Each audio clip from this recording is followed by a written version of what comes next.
ازيكم عاملين ايه؟ يا رب تكونوا بخير وفي احسن حال. معاكم اكله مع انوش، والنهارده هنعمل مع بعض احلى واطعم طريقه لمخلل اللفت. هنعملها مع بعض بطريقه سهله وسريعه.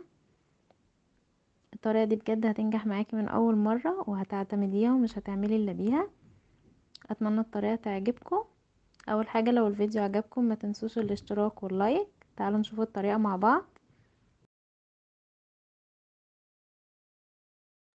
عندي هنا 2 كيلو من اللفت، قطعته زي ما انتوا شايفين كده، ونضفت القشره من بره واي حاجه مش مستحبه كده نشيلها.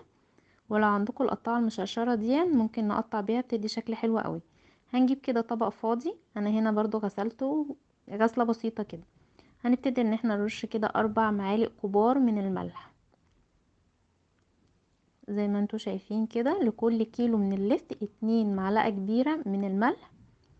وهنا هننزل بميه مغليه، يا دوبك بس تغطي اللفت بتاعنا كده وبس. هنقلب بقى كده الملح باللفت كويس جدا،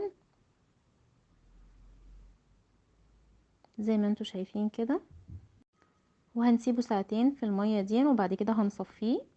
في الفترة دي هنغلي مية ونسيبها تبرد خالص عشان هنستخدمها بالشكل اللي انتوا شايفينه ده.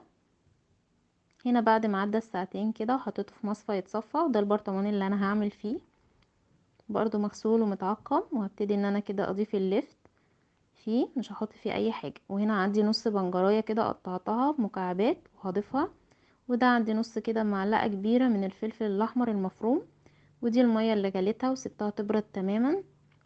حطيت فيها 6 معالق كبار من الملح، يعني لكل كيلو لفت 3 معالق كبار من الملح. وهنا معلقة سكر عشان يفضل كده مقرمش معاكي وما يطراش. وعندنا هنا ليمونة هعصرها بالشكل اللي انتوا شايفينه ده.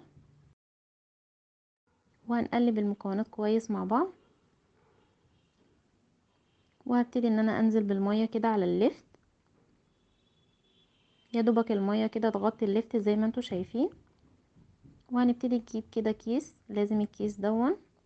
وهنبتدي ان احنا نقفل البرطمان كويس جدا، وهنسيبه بالظبط يومين وهتاكلي احلى مخلي اللفت بجد هتدوقوه.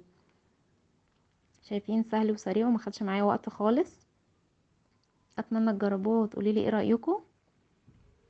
طبعا بعد ما نفتح عليه بقى، يعني هو مش هيجرى له حاجه طبعا بره، بس يعني انت لو حابه تدخليه التلاجة يعيش معاكي فتره اطول، يعني في التلاجة دخليه عادي مفيش مشكله. شايفين بقى طعمه كان تحفه بصراحه ولونه خطير. اتمنى تجربوا الطريقه دي وان شاء الله تعجبكم. لو الفيديو عجبكم ما تنسوش الاشتراك واللايك. اشوفكم في فيديو جديد، مع الف سلامة.